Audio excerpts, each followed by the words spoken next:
Hammaga assalomu alaykum aziz do'stlar, sizlar bilan yana Stalker va bugun biz sizlar bilan o'sha deyarli 0 dan Mivslavagacha chiqish kontentini ikkinchi частini olib boramiz va kuttirmasdan sirazu o'yinni boshlab yubordik.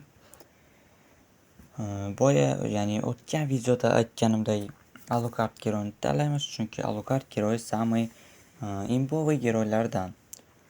Va ustiga ustak ko'pchiliklardan eshitdim, ko'pchilik Mobile Legends o'ynaydigan Dark sistemlardan, ya'ni shunaqa igroqlardan, ya'ni o'sha o'yinni yangi o'tirganlardan, ya'ni установка qilganlardan shu gapni eshitdim, то что Alucard слабый герой. Chunki magazinda arzonga sotib olsa bo'ladi. Yo'q, unaqa emas aziz do'stlar. Alucardda o'ynalgan odam o'ynaydi. Alucard juda ham kuchli, ham assassin, ham boyets, ham ubiytsa bo'ladi. Xo'sh, mana ko'rib turganingizdek, уже Dark System boshlandi. Romga Mia, XPga Clint. Bularga nima deymiz? Albatta This is the end. Xo'sh, o'yin boshlandi. O'yin boshlangandan keyin mana ko'rib turganingizdek, противник komanda Tamuz, Hanabi, Ben, Leslie, Mia. Ularda ham полностью Dark System. Chunki Tamuzga masalan mana Shito olgan, Hanabiga Vdохновение olgan, Mia va Ben va Leslie'da пока что norm. Xo'sh, o'yin boshlandi. Mana ko'rib turganingizdek, biz to'g'ridan to'g'ri qizil buffga boramiz. Albatta, fizический uronni kuchaytirib beradi qizil buff.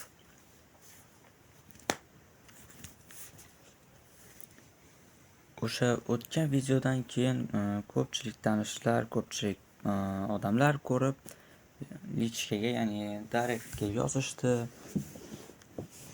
BNXPga bo'lmaydi, BNXPga xato yo'q aziz do'stlar. O'ynalgan odam BNda XPda prям cho'tki yoradi.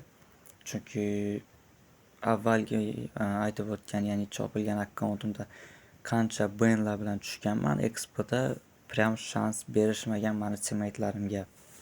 Va bu yerda BN kelib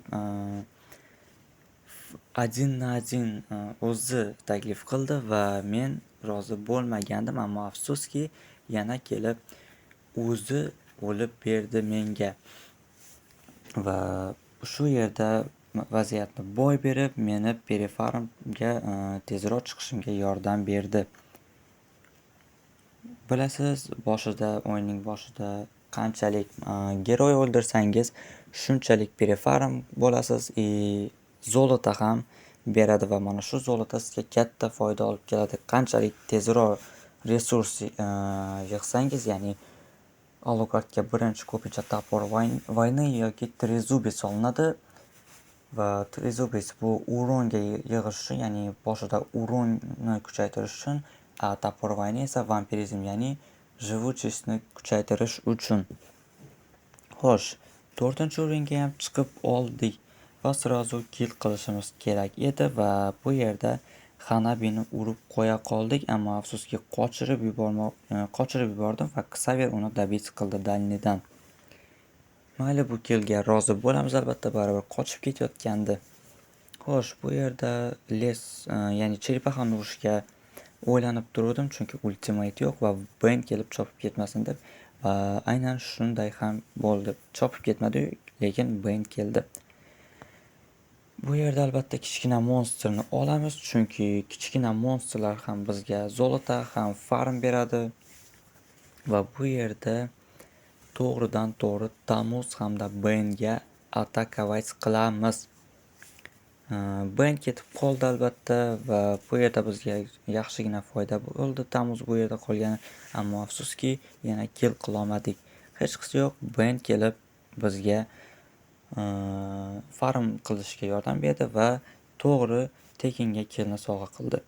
Va hozir Leslie yoniga borish xato, chunki ultimate ham yo'q va Leslie'ni bilasiz, o'sha nimasi bor, maskirovkasi bor va shu maskirovka orqali anchagina qiynab qo'yadi Leslie geroyi. Albatta farm qilishdan to'xtamaymiz. Avvalgi videomda aytib o'tganday farmni ham to'xtatmaslik kerak. O'sha monster urushni 2 kill qilishni ham me'yorida ikkalasini bir olib borish kerak. Chunki albatta siz lesniksiz.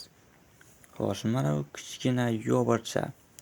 O'sha yo'g'irchani urib qo'yamiz albatta va bu yerda hozir ultimate ishlatgandim, ammo afsuski kuchim yetishiga shubha bilan qaradim va qaytib ketmoqchi edim, ammo Xavier yordam berdi urib yuborishga, ammo shunda ham uni qochirib yubordik va dabit qila olmadik. Ammo bu tarafdan Clint kelib Benni ham Tamuzni ham dabit qilib qo'ydi.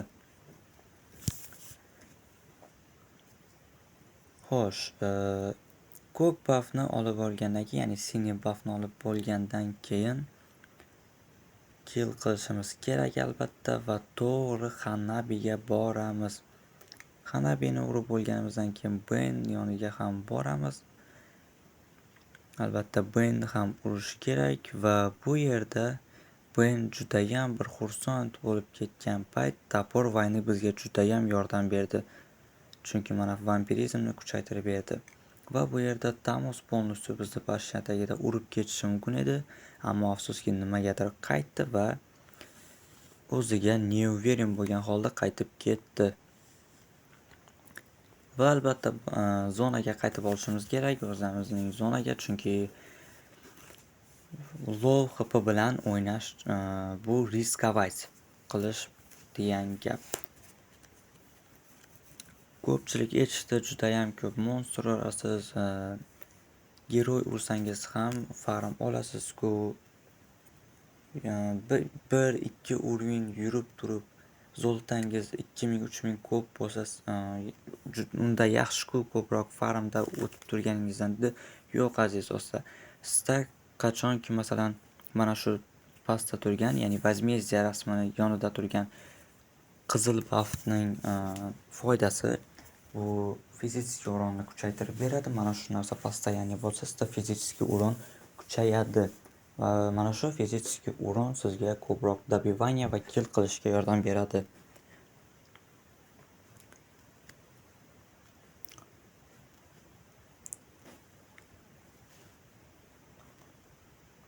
Xo'sh, albatta farm va yana farm.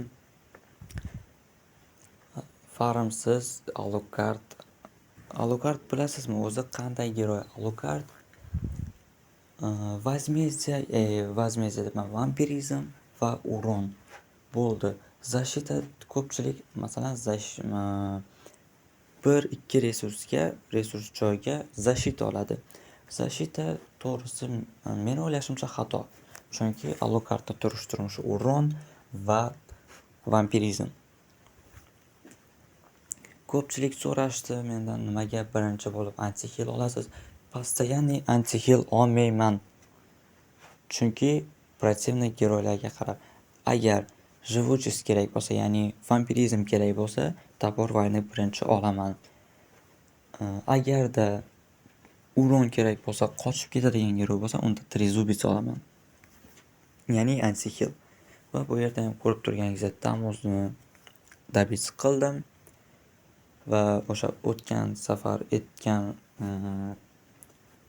ya'ni tanishga, o'sha o'tgan safar lishga yozgan 2000 zolota ko'p bo'lib yursangiz ham zato resurslaringiz ko'p bo'ladi va shunda uroningiz kuchayadi degan bolaga atvetim mana shunday.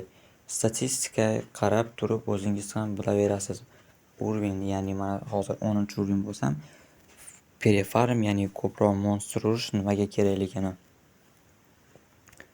Va bu yerda ham yaxshigina gang bo'lib o'tdi. Bu yerda ham -2 qilmoqchi edim, ammo afsuski Clint o'sha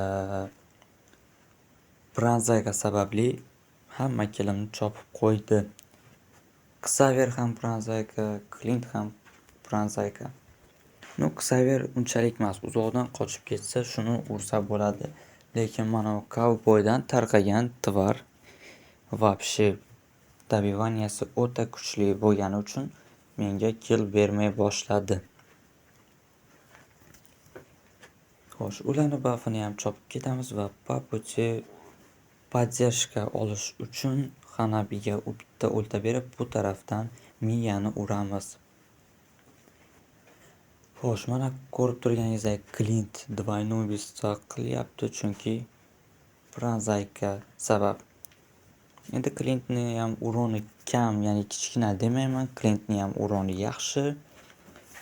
Ammo baribir Pranzayka o'z so'zini aytadi.